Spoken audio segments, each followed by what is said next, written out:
Hola, hola. Dios les bendiga, buenos días. No sabía que estas mujeres tenían tanto talento, ¿no? Pero bueno, vamos a tomarlas en consideración en los próximos servicios de misiones y de cosecha. Interesante. Pero de eso se trata, ¿no? Y precisamente hoy vamos a hablar cómo la iglesia se involucra, o mejor dicho, se empodera de las misiones. Y esto es importantísimo porque esto está en el corazón de Dios. Habla subir en Mateo 28, por favor, verso 18. Mateo 28, verso 18 al 20, dice: Y Jesús se acercó y les habló diciendo: Toda potestad me es dada en el cielo y en la tierra. Por tanto, ¿qué dice? Id y haced discípulos a todas las naciones, bautizándoles en el nombre del Padre y del Hijo y del Espíritu Santo, enseñándoles que guarden todas las cosas que os he mandado, y aquí yo estoy con vosotros todos los días hasta el fin del mundo. Esto se ha dicho un sinnúmero de veces. ¿Cómo hacemos misiones? Pregunto. ¿Cómo hacemos misiones? Con las rodillas de los que oran, con las manos de los que dan y los pies de los que son enviados. Amén. Ahora, muchas personas piensan precisamente, ustedes vieron el drama, que es importantísimo. Las personas a veces piensan que hacer misiones es muy caro. Y quiero decirles que las misiones no es solo cuestión de dinero. Si Jesús nos dejó esta gran comisión o esta gran encomienda, es importante que nosotros entendamos que Él tiene todos los recursos para proveernos, para llevar a cabo esta gran encomienda. ¿Cuántos dicen amén? Entonces, uno de los más grandes recursos que nos dejó el Señor fue su autoridad. Dile al hermano que está a tu lado: el Señor te dejó su autoridad como uno de los más grandes recursos. Por eso es que en Mateo 28, 18, ahí en la diapositiva está, Mateo 28, 18, ¿qué dice? Y Jesús se acercó y les habló diciendo: Toda potestad me es dada en el cielo y en la tierra. Así dijo el Señor. Amén. ¿Qué quiso decir Jesús con estas palabras? Es la pregunta. Ahora, para esto nosotros debemos entender cuando dice toda potestad nos ha sido dada, o me ha sido dada, dijo el Señor. Esto tiene que ver con una palabra griega que es exousia. ¿Qué significa esto? Media rara, ¿verdad? La palabra. Que Él tiene la fuerza en todos los cielos y la tierra.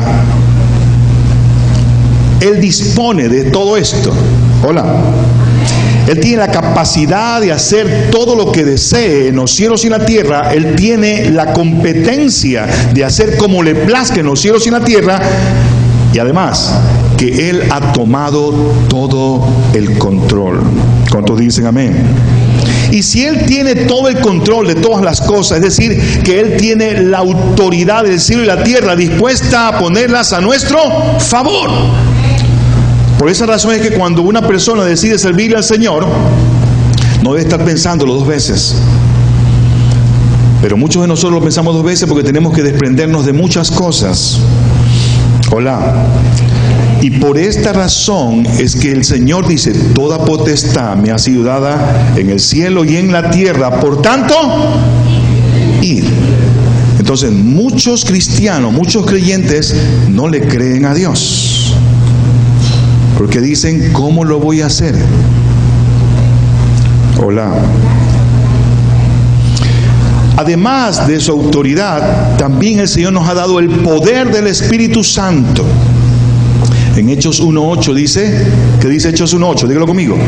Pero recibiréis poder cuando haya venido sobre vosotros el Espíritu Santo, y me seréis testigos en Jerusalén, en toda Judea, en Samaria y hasta lo último de la tierra. La palabra poder viene del griego dunamis o dinamis, como usted quiera decirle, y esto tiene que ver con poder para hacer milagros. ¿Cuántos han visto algún milagro de parte de Dios en nuestras vidas? Mire, cada día que nos da Dios o que podemos ver la luz del día, nosotros vemos un milagro tangible. Yo no sé si algunos de ustedes alguna vez ha tenido algún problema de respiración o alguna enfermedad que le ha incapacitado para hacer comúnmente lo que hacía antes. Y cuando nosotros estamos desprovistos de ciertas capacidades que son innatas en el ser humano, entonces podemos darnos cuenta de la necesidad de esa capacidad. No sé si estoy siendo claro. Entonces, cuando nos falta aquello, ahí verdaderamente como que entramos en conciencia de que la actividad humana no sería posible si todas las capacidades innatas del mismo ser humano estuvieran a nuestra disposición diariamente. ¿Sí estoy siendo claro, hermanos? Entonces, cada día vemos un milagro de Dios viéndonos al espejo, o sintiéndonos o tocándonos. Diga al hermano que está a su lado: eres un milagro de Dios. Pero recibiréis poder cuando haya venido sobre vosotros el Espíritu. Y luego dice: y me seréis. La palabra griega testigos es marturos. Y de esta palabra viene la palabra mártir. En otras palabras, Dios nos ha dado el poder para que nosotros fuésemos vistos ante las personas y las personas vean qué grandes personajes que somos. Dios nos ha dado este poder para que nosotros lo utilicemos para glorificar su nombre. Pero escúcheme, no solamente nos ha dado este poder para que glorifiquemos su nombre, sino para que también nosotros estemos dispuestos a dar la vida por Él. Hola. Ya a muchos no nos gustó eso. En Lucas 10:2, Lucas 10:2, ahí está el texto. Miren lo que dice. Y les decía, ¿qué les decía Jesús? La mies a la verdad es mucha, mas los obreros, por tanto rogad al Señor de la mies que envíe obreros a su mies. La iglesia debe aprender a orar por las misiones. ¿No le escuché? La iglesia debe aprender a orar por las misiones. El apóstol Pablo, escribiendo la carta a los Romanos, capítulo 15, verso 30 al 33, por favor, si usted tiene en su Biblia, Romanos 15, verso 30 al 33, miren lo que dice. Pero ruego, hermanos, por nuestro Señor Jesucristo y por el amor del Espíritu, que me ayudéis orando por mí a Dios. Miren lo que dice: para que sea librado de los rebeldes que están en Judea, y que la ofrenda de mi servicio a los santos en Jerusalén se acepta, para que con gozo llegue a vosotros por la voluntad de Dios, y que sea recreado juntamente con vosotros. Y el Dios de paz sea con todos vosotros. Amén. Como dije, la iglesia debe orar por los pocos misioneros que hay. Pablo pide que oren por él para ser librado de sus perseguidores. Otro motivo de oración era la ofrenda para la iglesia de Jerusalén. Y también Pablo pide que oren para que trabajando por o en el Señor no pierda el gozo.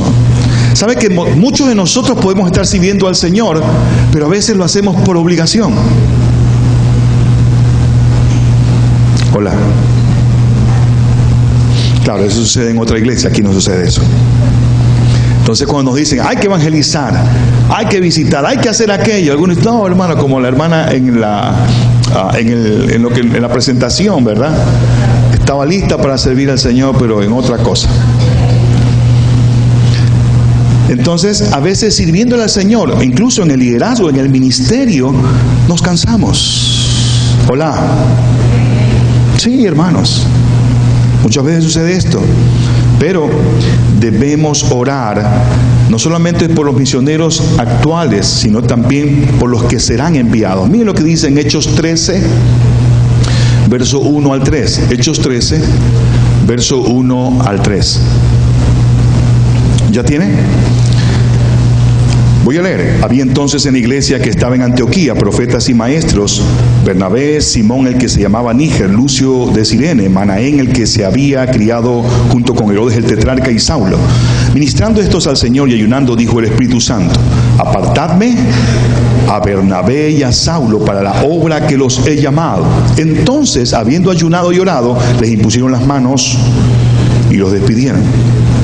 Ahora, cuando se hacen estas cosas, obviamente esto nace en una iglesia que siente pasión por las almas. La iglesia que busca el rostro de Dios no puede ignorar las misiones, porque esto está en el corazón de Dios. Pues las misiones nos llevan a salir de nuestra comodidad para llevarnos a otros lados y preocuparnos por otros. Y la mejor forma de preocuparnos por otros es buscar la salvación del perdido. ¿No le escuché? Cuando hablamos de misión estamos hablando de evangelismo. ¿Por qué hay personas que no evangelizan? Pregunto. ¿Por qué hay personas, les voy a decir en el argot popular, por qué hay personas que no hablan del Señor a otros? ¿Les da miedo? Muy bien. ¿Por qué les da miedo?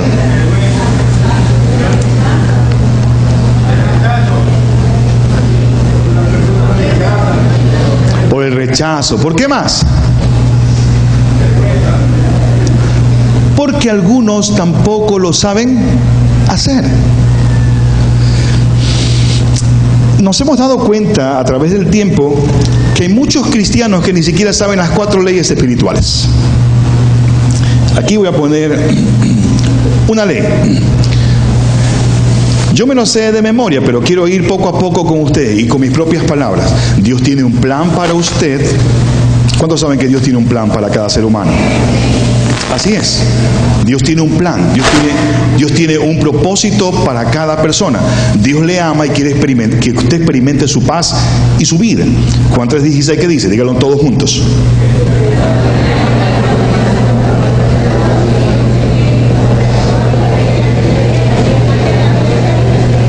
Porque de tal manera amó Dios al mundo que ha dado a su Hijo unigénito, para que todo aquel que en Él cree no se pierda, mas tenga vida eterna.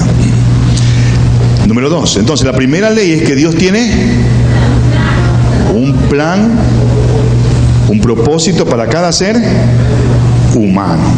¿Por qué? Porque Dios quiere que experimentemos de su paz y de su vida. ¿Ok? Segundo, pero hay un problema, que el hombre es pecador. Y el pecado separa al hombre de Dios. Romanos 3:23, por cuanto todos pecaron y están destituidos de la gloria de Dios. Ahora, Dios es justo, por lo tanto, no puede dar por inocente a aquel que es culpable. Por lo tanto, si alguien peca, Dios tiene que castigar el pecado, porque Él es justo. ¿Sí me estoy dando a comprender? Entonces, dice la palabra de Dios en Romanos 6:23, porque la paga del pecado es muerte, mas la dádiva de Dios es vida eterna en Cristo Jesús, Señor nuestro. Entonces, la primera ley que decía, que Dios tiene un plan para cada ser humano, que Dios le ama y que quiere que experimente la paz de Dios y la vida de Dios. Pero segundo, hay un problema, el hombre es pecador y el pecado rompe la comunión con Dios. ¿Por qué? Por cuanto todos y están destituidos. Además, si Dios es justo, Dios tiene que castigar el pecado. ¿Estamos de acuerdo? Muy bien. Romanos 6:23, ¿qué dice? Porque la paga del pecado es muerte, mas la dádiva de Dios es vida eterna en Cristo Jesús, Señor nuestro. Ya tenemos la segunda ley. La tercera, Dios nos dio la solución para este dilema o este problema. Dios tiene un propósito para nuestras vidas, pero el hombre es pecador, por lo tanto, como decíamos anteriormente, está separado de Dios. Entonces, si el hombre está separado de Dios, ¿cómo podrá salvarse? La pregunta. Entonces tenemos la tercera ley. Dios nos proveyó ¿a quién? A Cristo. Entonces Cristo sirve como puente sobre el abismo que separa al hombre de Dios. Cuando Cristo murió en la cruz, se levantó de entre los muertos, pagó la pena de nuestros pecados. ¿Cuántos dicen amén? Esto tenemos que hablarlo. Entonces la primera ley que dice, Dios tiene un plan, tiene un propósito para nuestras vidas, que Dios quiere que experimentemos su vida y también su paz. Pero hay un problema, que el hombre es pecador. Y si el hombre es pecador, el pecado rompe la relación o la comunión con Dios. Y tercero, Dios dio solución a esto. ¿Por medio de quién? Por medio de nuestro Señor Jesucristo.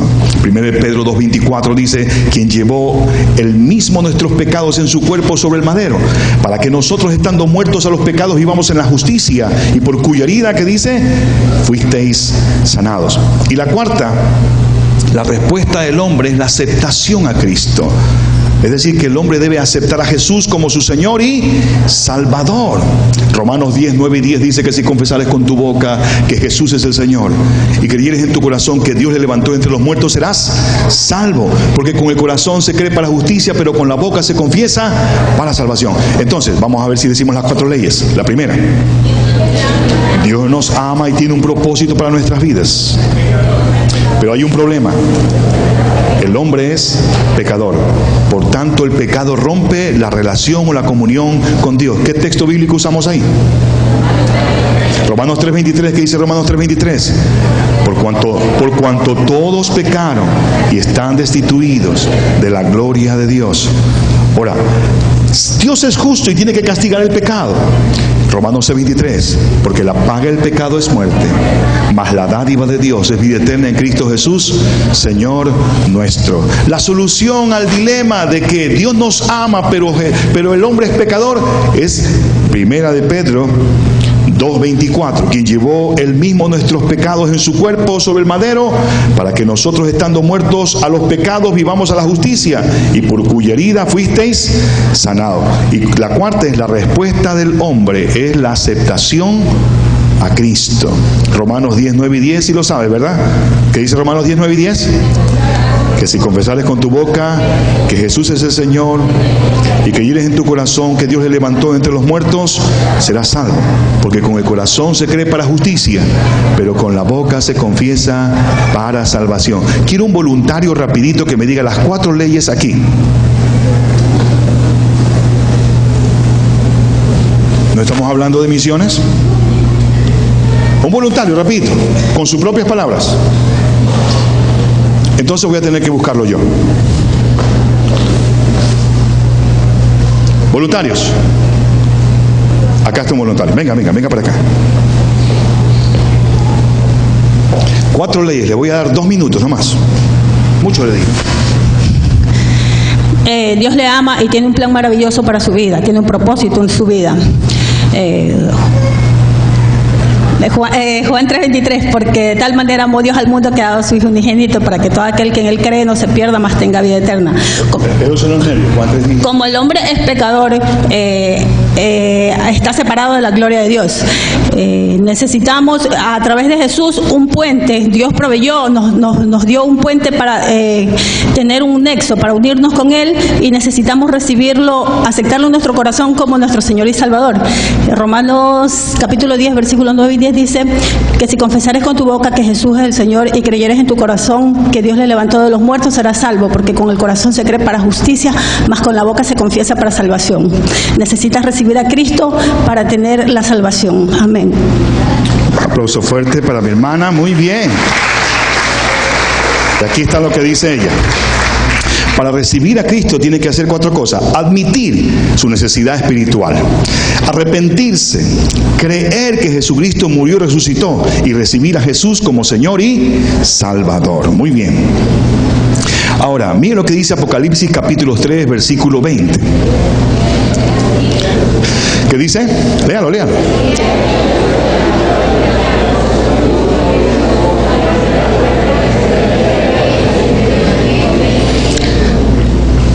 Dios nos ha dado una boca increíble. ¿Cuántos tienen boca? ¿Cuántos pueden hablar? Tenemos que hablar acerca de Jesús. Y le voy a decir por qué. Usted no sabe si su compañero de trabajo, su colega, su amigo, su pariente, le están ocurriendo algunas cosas que Dios puede usarle a usted para que Él pueda solucionarlas. ¿Cuántos dicen amén? Pero muchas veces somos cristianos y la gente no sabe que lo somos. ¿Qué le parece?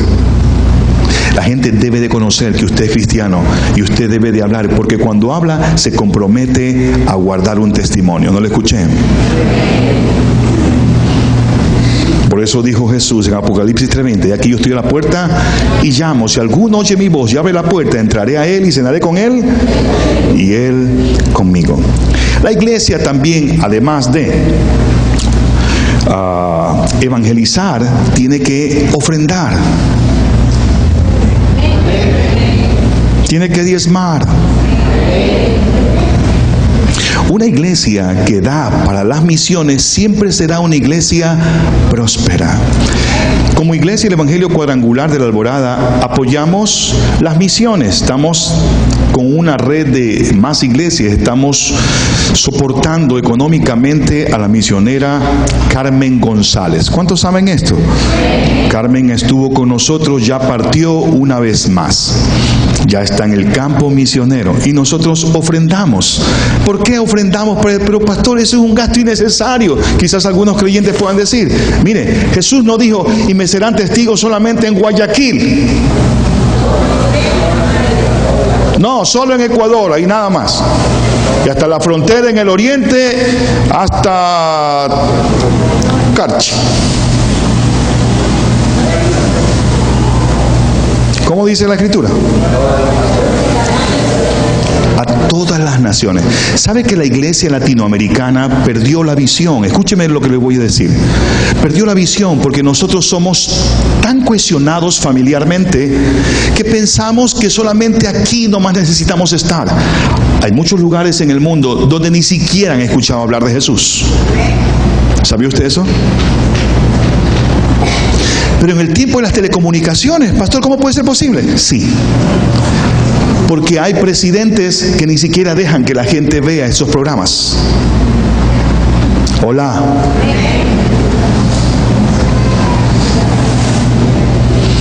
Entonces, la iglesia tiene que estar preparada para ir a estos lugares. No le escucho. A través de las ofrendas y los diezmos, la iglesia se expande. Porque déjeme decirle que la propagación del evangelio se lo hace con oración, se hace con personas, pero también se hace con dinero. Ahí ya no hay amén, se fue el amén. Estamos diciéndole a Dios que queremos obedecer en lo que está escrito en Mateo 28, verso 18 al 20. Jesús dijo: toda potestad me ha sido dada en los cielos y en la tierra. Por tanto, id y haced discípulos a todas las naciones, bautizándoles en el nombre del Padre y del Hijo y del Espíritu Santo, enseñándoles que guarden todas las cosas que os he mandado. Y aquí yo estoy con vosotros todos los días. ¿Qué dice? Entonces, cuando yo ofrendo y diezmo, escúcheme, le estoy diciendo a este mundo incrédulo que yo le estoy creyendo a Dios. ¿No escuché? Que yo le estoy creyendo a Dios. Entonces, muchos de nosotros no lo hacemos porque no nos interesa la expansión del reino de Dios. Imagínense cuántos misioneros pudiéramos enviar nosotros si ofrendáramos y diezmáramos como es debido. Pero esto es importante, que la iglesia recapacite y que entendamos que todo lo que nos ha dado Dios debe estar dispuesto para Él. ¿No le escuché? Y es la satisfacción personal de estar haciendo la voluntad de Dios. Quiero concluir. No debemos olvidar que es mediante la autoridad del Señor y su poder que conquistamos este mundo para Él. La iglesia debe aprender a orar sin cesar por los misioneros existentes y los que vendrán. La iglesia debe saber cómo evangelizar para alcanzar al perdido. La iglesia debe aprender a dar para la obra del Señor. Póngase de pie.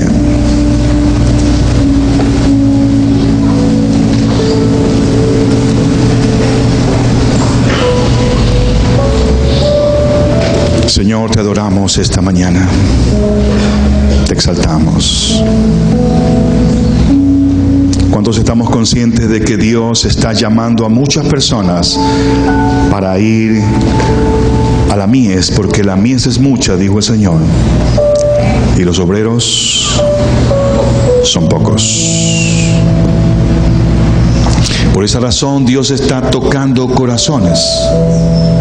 Y quizás personas que no sean conocidas incluso en la congregación. Usted no necesita ser conocido por el pastor ni por los hermanos. Solo usted necesita tener un corazón tierno, porque Dios conoce los corazones.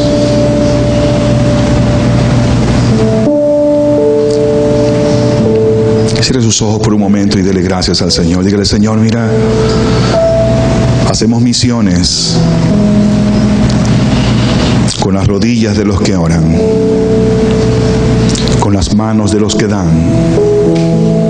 y con la disposición de aquellos corazones que dicen: Señor, heme aquí, envíame a mí. Y si alguna vez Dios está tocando tu corazón para enviarte a ti, para que tú seas ese misionero que vaya a Asia, a África, a esos lugares recónditos del mundo, donde Dios está demandando que vayan personas para predicar su palabra, mira, no temas, porque te va a respaldar económicamente, te va a respaldar emocionalmente para que estés tranquilo allá. No importa qué edad tú tengas, lo importante, lo que Dios está queriendo es la disposición de tu corazón.